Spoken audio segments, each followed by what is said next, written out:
Hello everyone, today we're going to talk about one of my most favorite concepts in math, and that is fractions. But specifically, we are going to be talking about adding and subtracting fractions. Whee! Happy face, yes, this is one of my favorite topics because fractions are so fundamental to our understanding of many things in higher math. So, adding and subtracting fractions. First thing we need to keep in mind when we are adding and subtracting fractions is, one, what is a fraction? This is a fraction. Why? Because we have a part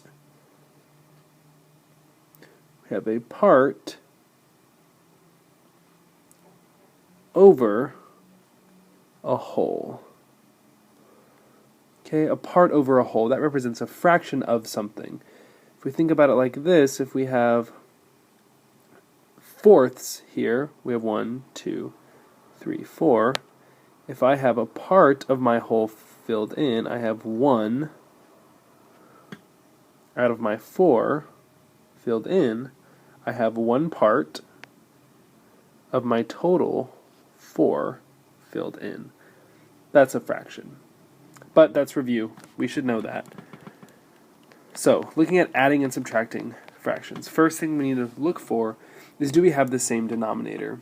For example, if I had 1/5 plus 2/5, would I have the same denominator, or would I have the same number on the bottom? Of course, I have a 5 here and a 5 here. In which case, I just have to add my numerators or my top numbers.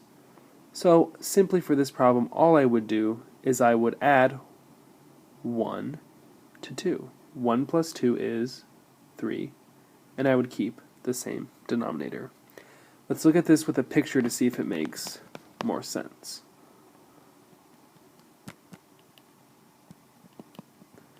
Okay, so let's do fourths again. Let's get our box here. We got one box.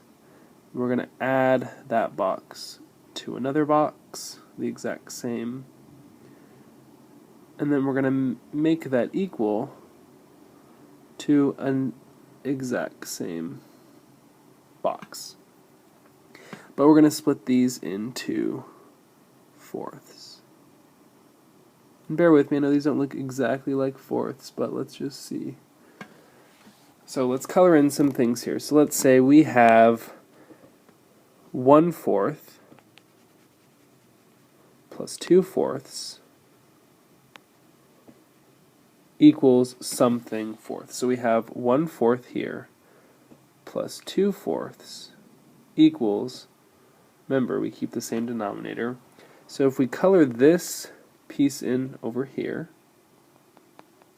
and we color these two pieces in as well, we have a total of 1, 2, 3 fourths. That's how we can see it as a picture. Okay? So that's what we do when we have the same denominator. All we do is add the numerators. So, moving on. What if we are subtracting? Say we had 2/5 minus 1/5. Same thing, we're just doing subtraction instead of addition. Do we have the same denominators? Yes, we have the same denominators. All we do is simply whatever our symbol tells us to do to the numerators. So in this case we have 2 minus 1. 2 minus 1 is 1. We keep the same denominator. We have 1/5. Same thing, same concept, but instead of adding, we are subtracting. Okay, let's move on. So what if we have a fraction, or two fractions rather, that are added together but have different denominators? What then does that equal? I want you to go ahead and take a couple of minutes to try this one on your own. How could you put those together?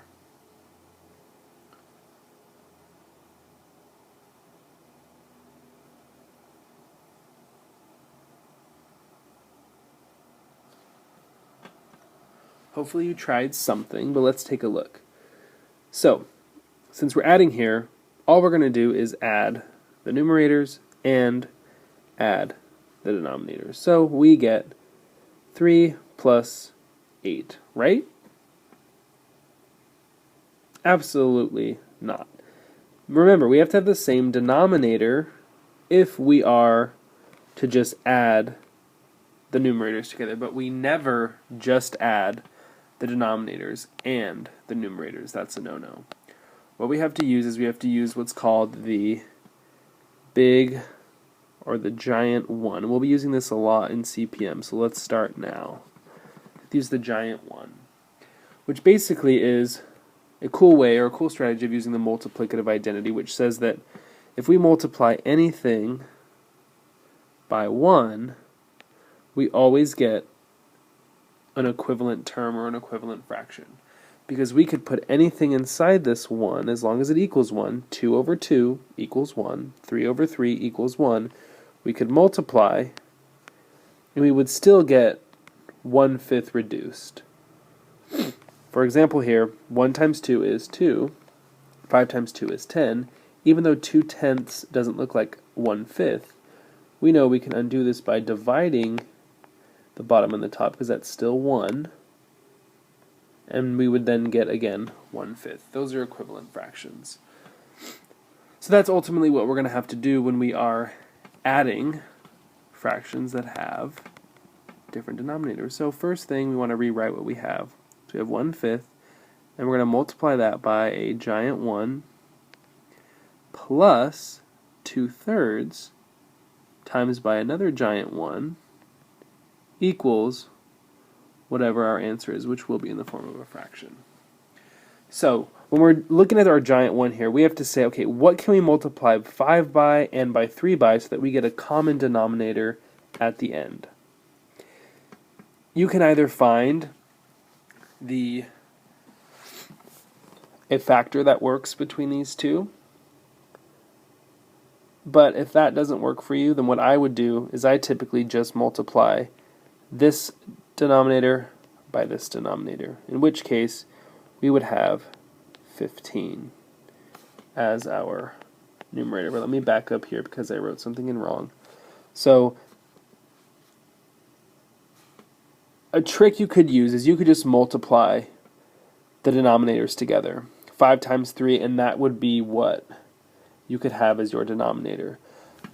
But what some people do is some people look and they say, okay, what can I multiply 5 by? What factor can I multiply 5 by to get a number that when I multiply 3 by a factor, whether it's same or different, I also get the same number? This case, we'll just be multiplying the denominators. So we're going to get 5 times something equals 15. 3 times something is going to equal 15. 3 times 5 is 15, but again, if we're using the giant 1, just having a denominator of 5 or a denominator of 3 doesn't work. We have to make it equal 1, so therefore we have to make the numerator also equal 3, because 3 over 3 is 1. And then we multiply across. 1 times 3 is 3. 5 times 3 is 15. We add 2 times 5, which is 10. 3 times 5, which is 15. 3 plus 10 equals 13. And again, we keep the same denominator, 15. So our answer would be 13/15. Now I want you to go ahead and try this problem on your own. What if you had 2/3 minus 1/2? Go ahead and do that one on your own.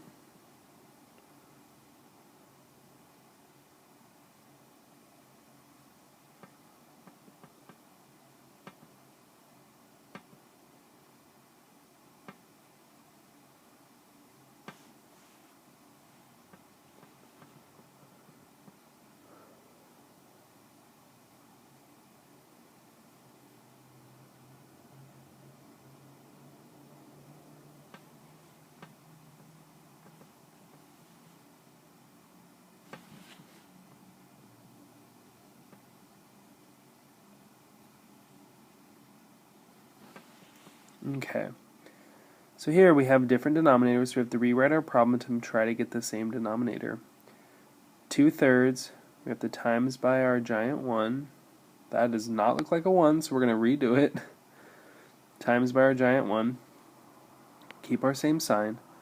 1/2 times by an additional giant 1 is going to equal our combined fraction.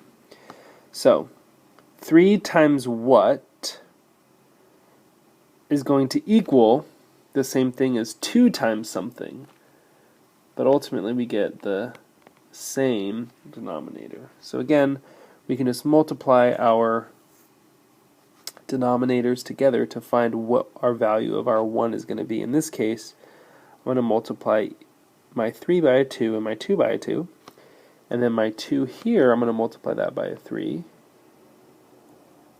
So we get 2 times 2 is 4.